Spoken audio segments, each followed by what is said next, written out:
Halo teman-teman, apa kabar? Ada saya kembali Aryan Surya, sahabat baik kamu dari Pagar Kehidupan. Nah, sekarang sudah hari Minggu, malam hari pula, ini pertanda nih, kayaknya sudah waktunya kita mendengarkan curhatan-curhatan dari para sahabat Pagar Kehidupan. Nah, bagaimana keadaan kamu teman-teman?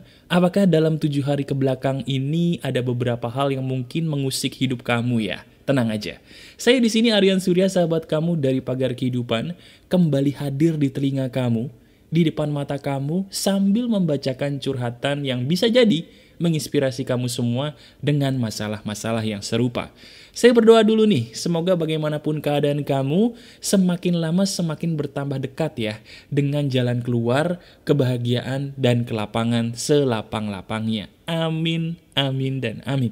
Nah, saya ingin memberitahu dulu kepada kamu, teman-teman yang ingin curhat sama seperti sahabat Pagar Kehidupan yang ada di video ini, caranya ada di bagian deskripsi. Ikuti caranya satu persatu, nanti ada waktunya kamu untuk curhat kepada saya. Oke? Tanpa banyak basa-basi, ayo kita langsung yuk bacain email pertama dari curhatan sahabat Pagar Kehidupan di minggu ini. Oke? Email yang pertama ini sebenarnya cukup menarik nih. Pertanyaan ini adalah pertanyaan sejuta umat. Teman-teman, ada nggak di antara kamu semua yang pernah mengalami kebingungan? Kebingungannya gimana mas bro? Kebingungannya gini loh. Gimana ya caranya saya bisa ngebedain antara orang-orang yang tulus dengan saya dan orang-orang yang hanya modus atau ada udang di balik batu gitu sama saya? Karena zaman sekarang nih, di zaman yang modern ini, percaya atau enggak, kita semakin lama semakin susah ya untuk membedakan antara orang yang modus sama orang yang benar-benar jujur mencintai atau menyayangi kita. Nah, bagaimana dengan kamu? Penasaran gak sih gimana caranya membedakan antara orang yang modus dengan orang yang tulus? Nah, ini juga yang dicurhatkan oleh curhatan sahabat Pagar Kehidupan kali ini. Email ini ditanyakan oleh seseorang yang bernama Seye Wen. Dia bertanya begini, "Hai Kak, sebelumnya terima kasih banyak nih sudah dikasih kesempatan buat curhat. Kak, saya mau nanya nih, bagaimana sih caranya untuk bisa membedakan orang yang tulus sama orang yang modus? Terima kasih Kak, wassalam." Oke, pertanyaan ini sebenarnya adalah yang paling menarik di antara semua pertanyaan yang pernah ditanyakan oleh sahabat Pagar Kehidupan ya. Kenapa? Karena banyak orang yang curhat kepada Pagar Kehidupan itu masalahnya satu. Mereka rata-rata ditipu oleh orang-orang yang menampilkan kasih sayang, padahal ternyata di balik kasih sayang itu ada pisau yang menghujam hati mereka. Jelep, aduh sakit ya. Nah, bagaimana caranya mas bro supaya kita bisa membedakan antara orang yang modus dengan kita sama orang yang benar-benar tulus? Caranya adalah gampang. Gimana? Berikan mereka tes. Bener, berikan mereka tes.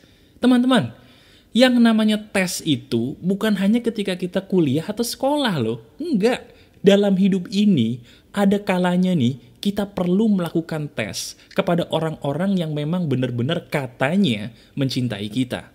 Nah, sekarang ada nggak di antara kamu semua yang alhamdulillah nih rezekinya banyak? Yang rezekinya banyak dan membuat para wanita di sekitar kamu ngantri untuk menjadi pasangan kamu. Ada nggak? Kalau ada, saya berduka dulu sama kamu. Loh, kok berduka mas bro? Berdukanya kenapa? Karena itu tuh wanita-wanita yang ngantri ketika kamu sekarang kaya. Di antara mereka 99% dia cintanya sama harta lu. Sama harta kamu, bukan diri kamu. Nah, bagi yang perempuan juga sama nih. Siapa di antara kamu yang mohon maaf sekali selama ini suka menggunakan pakaian-pakaian yang terlalu menonjolkan bagian yang harus ditutup? Siapa? Jujur deh. Nah, 99% cowok yang naksir kamu nih sekarang, percaya atau enggak, mereka hanya menginginkan badan kamu. Itu fakta. Nah, sekarang, kalau memang ternyata di antara kamu banyak yang suka dengan kamu, alhamdulillah, bagus. Tapi sekarang tugas kita nih untuk menyaring siapa di antara mereka yang benar-benar mencintai jiwa kita, bukan harta kita ataupun fisik kita semata. Caranya adalah dengan melakukan tes. Tesnya gimana mas bro? Tesnya gampang. Kamu yang cowok, coba deh sekali-sekali minta sama cewek yang naksir kamu itu, coba, mau nggak dia diajak makan ke tempat-tempat yang sederhana? Jangan ke tempat-tempat yang mahal. Selama ini nih, kebanyakan kesalahan terutama cowok ya, kalau lagi ngegebet cewek, mereka tuh kayaknya pengen sok parlente, sok mewah, sok mampu gitu loh. Walaupun mereka mungkin kaya, tapi tolong deh, supaya hubungan kamu nanti langgeng, jangan traktir cewek kamu di tempat yang mahal. No, tapi coba traktir di tempat yang sesederhana mungkin, yang bisa jadi tuh jauh dari kata mewah. Dia kabur atau mau tetap sama kamu. Itu dulu, tempat makan. Bagi yang cewek juga sama. Di antara semua cowok yang naksir kamu, coba. Ada nggak di antara mereka yang mau diajak makan di tempat sederhana sama kamu? Kalau mau, oke, tahap pertama lulus. Yang kedua, coba ajak mereka naik kendaraan umum. Mau atau enggak? Wah, kebanyakan orang nih yang curhat sama saya begini, Mas bro, gue tuh kalau lagi mau ngedate, gue minder mas bro. Kenapa? Gue gak punya mobil mas bro. Gue tuh motor aja masih nyicil mas bro. Ada juga orang yang curhat sama saya, mas bro, gue tuh boro-boro motor mas bro. Gue aja naik taksi udah alhamdulillah. Gimana dong caranya gue bisa ngegebet cewek nih kalau caranya kayak begini? Caranya gampang. Ya, jadilah diri kamu apa adanya. Kalau emang selama ini kamu mampunya naik ojek, ajak dong dia kencan naik ojek. Lah nanti kalau dia kabur gimana mas bro? Capek-capek gue dapetin dia kabur. Aduh, gimana dong, gak mau ah. Nah, kesalahan terbesar manusia tuh selama ini begini. Mereka sukanya mendapatkan sesuatu hal atas dasar kepalsuan. Coba, siapa di antara kamu yang selama kencan nih, mohon maaf, takut kehilangan pasangan kencan kamu hanya karena perasaan malu? Malu gue kalau kencan sama dia naik ojek, nanti dia kabur. Malu gue kalau kencan sama dia naik angkot, nanti dia kabur. Malu gue kalau kencan sama dia naik taksi, nanti dia kabur mas bro. Percaya atau enggak, saya selama kencan, dari pacar pertama sampai yang terakhir sekarang saya miliki, saya nggak pernah loh jemput dia pakai kendaraan pribadi, nggak pernah. Ah yang bener mas bro, terus mereka kabur nggak? Nggak ada tuh satupun yang kabur, nggak ada, bener deh. Mau naik bajai aja, mau naik taksi aja, nggak ada satupun yang kabur. Kenapa? Karena sayanya percaya diri dulu. Nggak ada perasaan minder hanya karena nggak punya kendaraan pribadi, no. Lanjut aja. Dari situ kita bisa tahu mana orang yang bener-bener cintanya sama kita dan mana orang-orang yang hanya cintanya sama harta kita. Ketahuan. Cobain deh. Coba kamu tes. Berani nggak kamu tes? Nah masalahnya nih di diri kamu nih. Kayaknya takut kehilangan gitu loh. Takut kehilangan pasangan adalah cikal bakal musibah drama percintaan dalam hidup kamu. Saya ulangi sekali lagi. Cikal bakal terjadinya drama dalam hidup percintaan seseorang adalah ketika dia takut kehilangan. Titik. Kalau kamu takut kehilangan, itu kamu gak akan menjadi manusia yang normal. Takut gitu. Aduh, gue malu takut pakai ini nanti dia pergi. Aduh, gue takut nanti begini, gue gak mau. Nah, akhirnya gimana?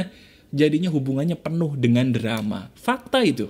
Nah, jadi kesimpulannya gimana? Kesimpulannya adalah begini. Kalau ingin membedakan orang yang modus dengan orang yang tulus, kasih tes. Ajak dia melakukan perbuatan-perbuatan yang paling sederhana. Ya, jangan ajak dia ke hotel mewah buat makan malam. Jangan ajak dia ke mall-mall mewah untuk mungkin menikmati tontonan. Ajak dia deh, sekali-sekali makan pinggir jalan. Ajak dia juga sekali-sekali naik angkutan umum. Kalau dia mau, itu berarti dia mencintai kamu. Tapi kalau dia nggak mau, mohon maaf sebelumnya. Bisa jadi dia tidak mencintai kamu, tapi hanya mencintai fisik kamu atau harta yang kamu miliki. Silakan dicoba, itu caranya. Dan saya berhasil, kamu pun pasti berhasil ya. Silakan dicoba. Teman-teman, kalau kita bicara soal percintaan, kayaknya masalahnya nggak habis-habis ya. Mulai dari membedakan mana modus dan mana orang yang tulus. Juga mungkin masalah percintaan berikutnya adalah ketika kamu punya pasangan nih, tapi orang tua tidak meridoi pasangan kamu dengan begitu banyak alasan. Teman-teman, ada nggak di antara kamu semua yang punya pasangan tapi bingung? Kenapa bingungnya mas bro? Karena orang tua saya, orang tua pasangan kok tidak meridoi hubungan kita untuk masuk ke jenjang pernikahan. Pertanyaannya, gimana ya caranya menghadapi hubungan yang tidak direstui orang tua? Apakah itu pertanyaan kamu? Kalau itu pertanyaan kamu, itu juga yang akan dibahas di email yang kedua. Email kedua bunyinya begini. Selamat sore, Kak Aryan Surya, selamat sore. Terima kasih sebelumnya karena saya sudah diizinkan curhat di Pagar Kehidupan. Tolong sebutkan inisial nama saya saja, jangan sebutkan nama saya karena masalah ini cukup pribadi. Oke. Saya ingin bertanya Mas Bro, saya ini sedang menjalin hubungan asmara dengan seorang pria. Dan sedikit lagi, insya Allah kalau tidak ada halangan, saya dengan pasangan pria saya ini ingin segera melangsungkan pernikahan.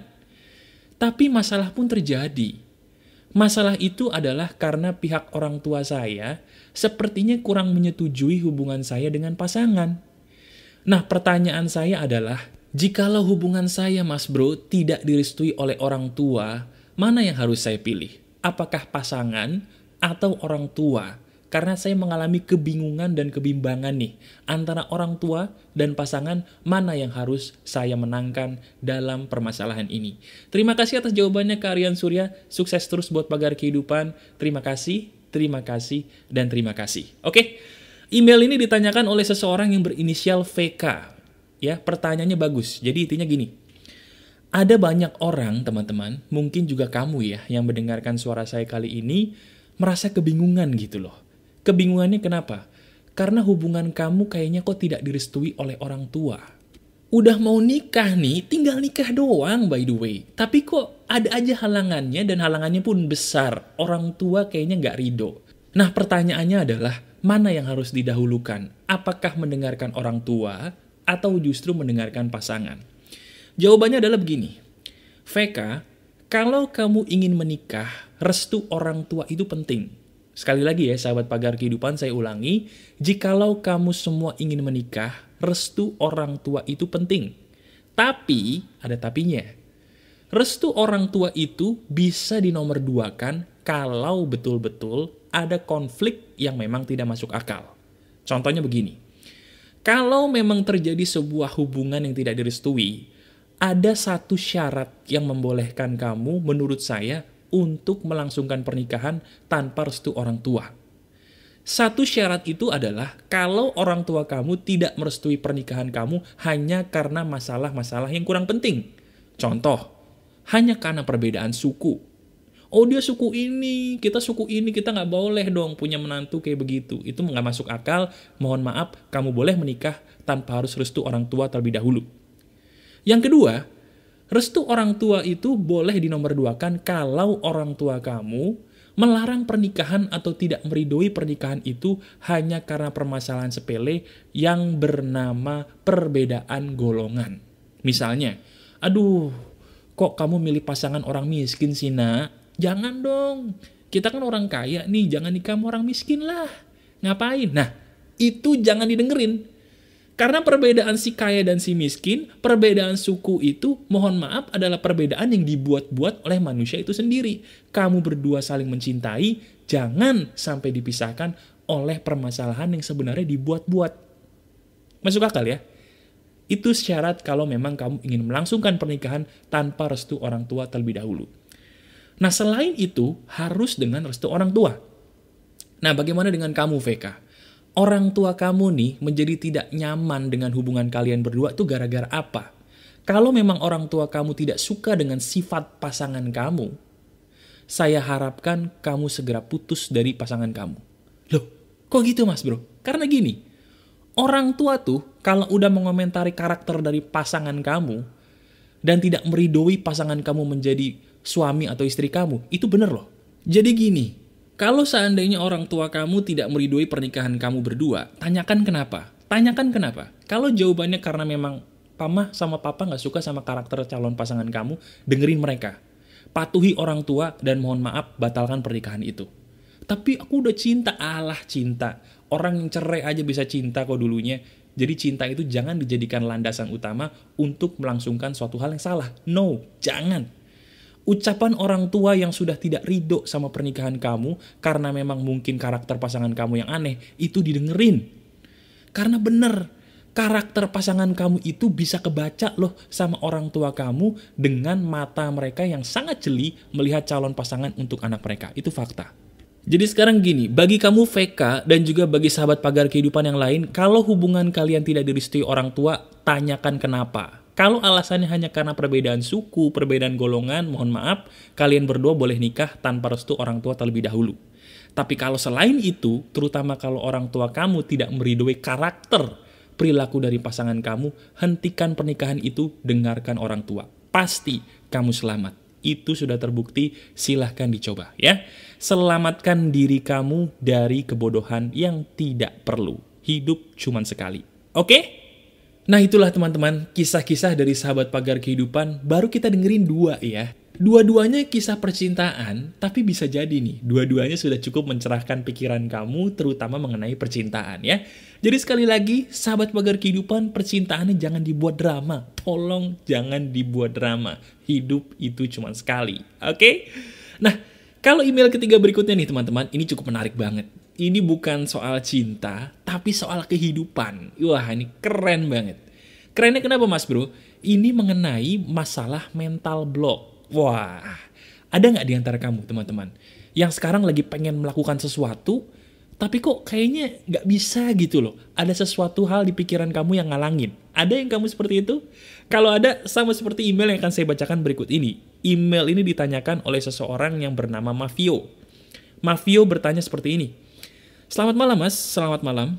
Saya mau bertanya nih, bagaimana ya caranya mengetahui mental block yang ada di dalam diri? Dan yang kedua, bagaimana sih cara melepaskannya? Terima kasih atas masukannya. Sukses terus buat pagar kehidupan. Terima kasih, dan terima kasih. Wassalamualaikum. Waalaikumsalam. Oke, pertanyaannya cukup bagus. Teman-teman, siapa di antara kamu semua yang sekarang sedang mengalami mental block? Wah, mental block tuh apa mas bro? Jadi gini loh, mental block itu adalah sebuah keadaan seperti ini. Pernah nggak kamu suatu saat membayangkan ingin melakukan sesuatu? Misalnya gini, aduh gue pengen banget jadi penyanyi yang terkenal. Misalnya gitu deh, kamu punya cita-cita besar nih pengen jadi penyanyi. Terus kamu membayangkan seolah-olah kamu tuh jadi penyanyi. Nah kalau mental block itu terjadi ketika kamu sedang membayangkan impian kamu, tiba-tiba kayak ada yang nahan gitu loh. Kayak seolah-olah ada yang membuat impian kamu tuh jadi ngerasa gak bisa dicapai. Pernah gak kayak gitu? Pernah ya? Jadi rasanya gini nih, misalnya kamu sedang membayangkan, aduh gue pengen jadi penyanyi nih, penyanyi besar. Tiba-tiba lagi ngebayangin enak-enak, kayak ada perasaan yang nahan, gitu. Aduh, oh iya ya gak jadi deh, itu mimpi gue doang. Enggak. Nah itu namanya mental block tuh. Jadi mental block tuh sesuatu hal yang membuat kamu kayak gak bisa klimaks membayangkan sesuatu hal yang merupakan impian kamu. Gue pengen buka usaha, begitu udah ngebayangin enak-enak, udah lagi enak-enak ngebayangin, tiba-tiba ada yang bilang, lu gak mampu lagi, lu kan cuma lulusan SD. Aduh. Nah itu namanya mental block ya. Jadi ketika ada sesuatu impian yang kamu bayangkan terus ditahan, yang nahan itu namanya mental block. Pernah ya kamu seperti itu ya? Nah pertanyaannya adalah, mental block itu kok bisa terjadi sih mas bro? Penyebab mental block itu apa? Penyebabnya adalah 1, lingkungan. Bener, lingkungan. Lingkungan ini loh yang sebenarnya membentuk orang tuh jadi macem-macem. Sekarang deh, saya ngajak kamu untuk berpikir pakai logika. Kita berpikir pakai logika dulu ya, teman-teman. Menurut kamu beda nggak orang yang dibesarin di lingkungan yang seperti ini nih? Ketika ada anak kecil, ketika kamu waktu kecil mungkin kamu sedang mengatakan, "Mama, Papa, aku pengen jadi presiden." Nah, orang tua yang zaman dulu mungkin terlalu mohon maaf kolot, mereka kan mengatakan, "Udahlah le, daripada kamu mimpi mendingan kamu mandi le." Orang lagi enak-enak bermimpi diturunin, itu jangan dianggap sepele loh. Bener, jangan dianggap sepele, karena itu akan membentuk orang menjadi orang yang gampang memiliki mental block. Pernah gak kamu gitu? "Mama, aku ingin menjadi penyanyi terkenal di masa depan." "Udah le, mendingan nimba le. Nimba air le. Di sumur tuh banyak air le, timbalah kau." Nah itu, aduh, lagi enak-enak mimpi disuruh nimba. Jadinya seolah-olah kita gak boleh punya mimpi, nah itu bahaya.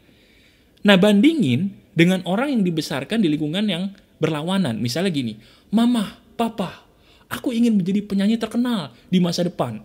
Orang tuanya bilang, "Bagus anakku, kamu bisa menjadi seperti itu. Papa Mama yakin." Nah orang tua yang kayak gini loh yang bisa membuat orang atau anak itu berkembang menjadi percaya diri. Nah sekarang nih, bagi kamu yang punya mental block, bener gak perkataan saya? Bahwa dulu mungkin kamu pernah mengutarakan hal besar kepada orang tua kamu, tapi orang tua kamu terkesan kurang menghargai. Bener apa enggak? Kalau memang bener, itu loh yang menyebabkan mental block di pikiran kamu selama ini. Lingkungan yang membesarkan kamu sehingga kamu menjadi seperti ini. Itulah penyebabnya. Masuk akal? Nah kalau masuk akal, terus cara ngilangin mental block tuh gimana mas bro? Mental block gua nih udah ada, gimana dong cara ngilanginnya? Cara ngilanginnya tuh gampang. Pertama, kamu tonton deh video saya yang cara menumbuhkan rasa percaya diri yang masuk akal. Di situ saya mengajarkan begini. Kalau orang itu percaya diri, orang itu bisa ngelakuin apa aja. Saya ulangi sekali lagi. Orang itu cuman butuh percaya diri untuk bisa melakukan banyak hal. Ya. Nah cuman orang itu rata-rata nggak tahu gimana sih caranya supaya gue pede. Betul? Nah caranya supaya diri kamu pede, kumpulkan bukti. Bukti bahwa diri kamu itu berharga. Buktinya itu adalah dari hidup kamu sehari-hari. Jadi sekarang, coba nih, bagi kamu yang punya mental block, coba siapin buku kosong 1. Dari buku kosong itu, saya minta tolong kamu catat.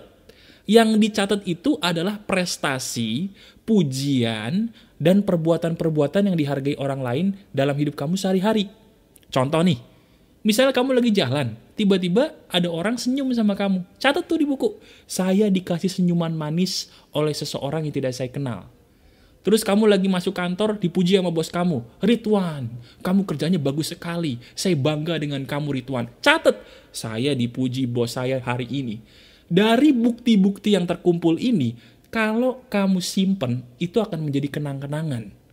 Kenang-kenangan yang memberikan bukti bahwa, iya ya, gue tuh ternyata berharga loh. Dan berharganya gue ini membuat gue jadi percaya diri. Itu dia, ya. Jadi orang bisa menjadi percaya diri karena dia mengumpulkan bukti. Nah bagi kamu nih, yang punya mental block, ayo. Lakukan aja apa yang ingin kamu lakukan sambil kamu mengumpulkan bukti setiap hari dari siapapun yang memuji kamu dan memberikan kamu penghargaan. Penghargaan dari mereka catat di buku. Itu akan menjadi bukti bahwa diri kamu berharga. Dari bukti itu, kamu akan pede. Dari PD yang kamu miliki, kamu bisa melakukan segalanya. Itu sudah terbukti, silahkan dicoba ya. Masuk akal kan?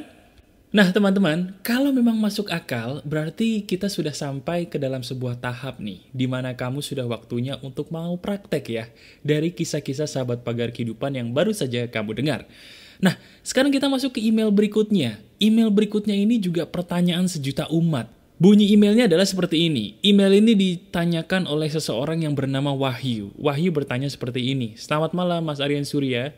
Saya langsung aja nih mau bertanya. Bagaimana sih cara sederhana untuk menjadi sukses? Apakah betul ya, sukses itu susah untuk dicapai? Karena kebanyakan orang nih, juga termasuk saya Mas Bro, kayaknya susah sekali ya untuk mencapai kesuksesan. Apakah benar sukses itu susah? Dan ada nggak sih tips yang mudah bagaimana caranya untuk bisa menjadi sukses? Jawabannya adalah ada. Nah teman-teman, saya tanya dulu nih sama kamu. Ada nggak di antara kamu semua yang saat ini merasa bahwa menjadi sukses itu susah? Sangat disayangkan ya teman-teman, selama ini kita diajarin di sekolah, kayaknya untuk menjadi sukses itu harus ribet. Barang siapa yang nggak ribet, nggak akan sukses. Bener nggak sih kayak gitu? Jawabannya enggak. Sama sekali enggak. Nah, saya punya satu rumus sederhana, yang mana kalau kamu patuhi rumus ini, kamu bisa sukses dalam segala hal. Apa itu? Jika kamu ingin sukses dalam pekerjaan kamu, cukup kamu tanyakan satu pertanyaan saja kepada diri kamu sendiri. Pertanyaan itu adalah, apakah saya menyukai pekerjaan ini? Titik. Loh, Mas Bro, kok simple banget? Kayaknya gak gitu deh yang diajarin di sekolah. Loh, emang enggak. Sekolah itu ngajarinnya mohon maaf terlalu ribet. Padahal sederhana loh. Ketika kita ingin sukses, tanyakan dulu diri kita sendiri. Apakah kita menyukai? Apakah saya nih menyukai dengan pekerjaan yang saya kerjakan saat ini? Karena memang betul, jika kita ingin menjadi sukses, sebenarnya kita cukup menyukai hal yang kita kerjakan. Itu aja. Loh, kalau kita menyukai hal yang kita kerjakan, kita pasti sukses Mas Bro. Iya, bener. Pasti sukses. Penjelasan ilmiahnya ada. Begini penjelasan ilmiahnya. Teman-teman, untuk bisa menjadi sukses, orang itu hanya butuh fokus di pekerjaannya sefokus-fokusnya. Nah sekarang, kalau saya mengatakan fokus, kebanyakan orang memikirkan bahwa fokus itu adalah kita mengerjakan pekerjaan yang sama seterusnya dan selamanya.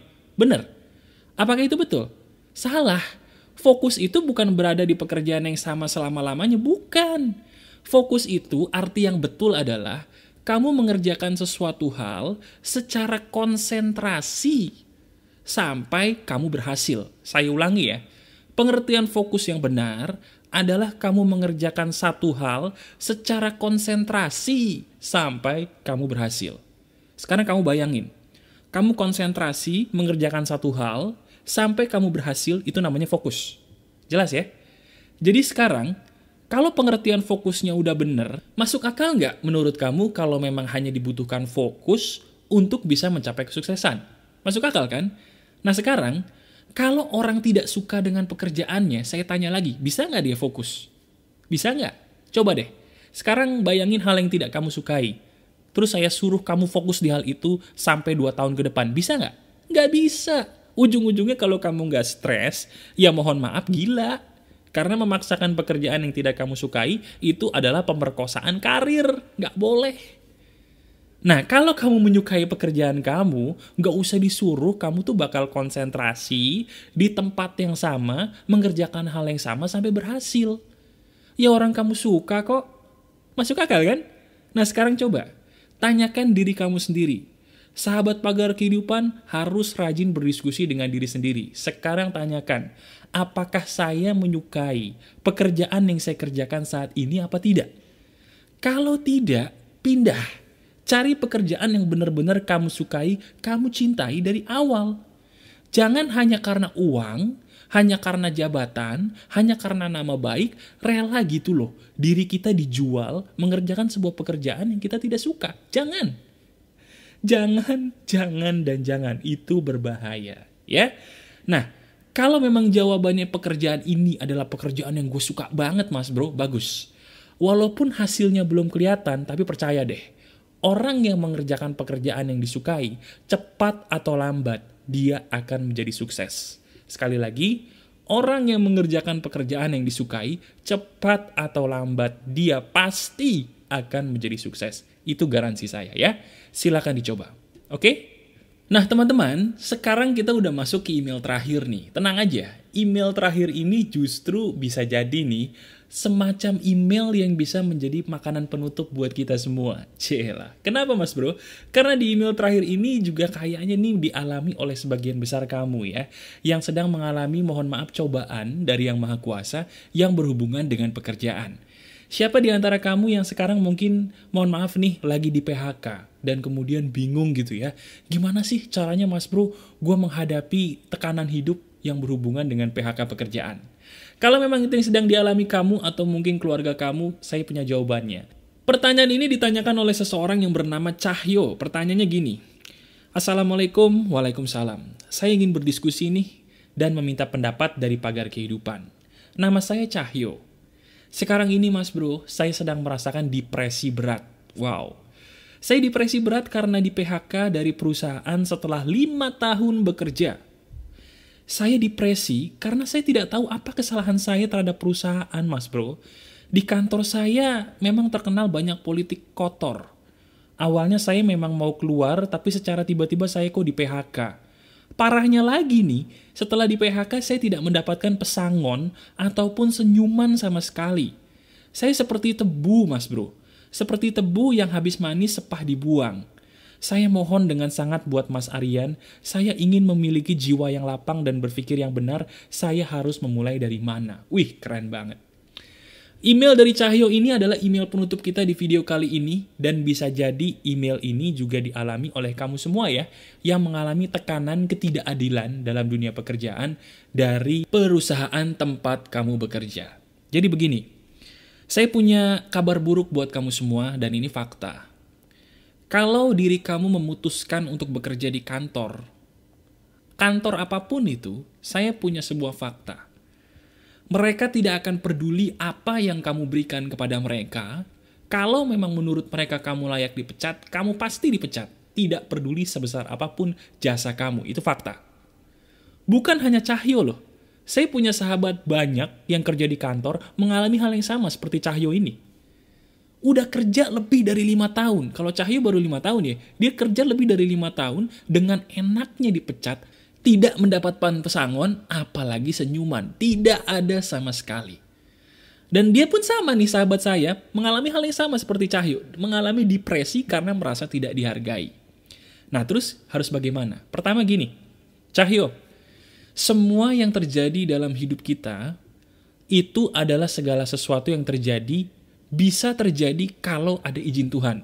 Saya ulangi sekali lagi, semua yang terjadi dalam diri kita, dalam hidup kita, itu bisa terjadi kalau ada izin Tuhan.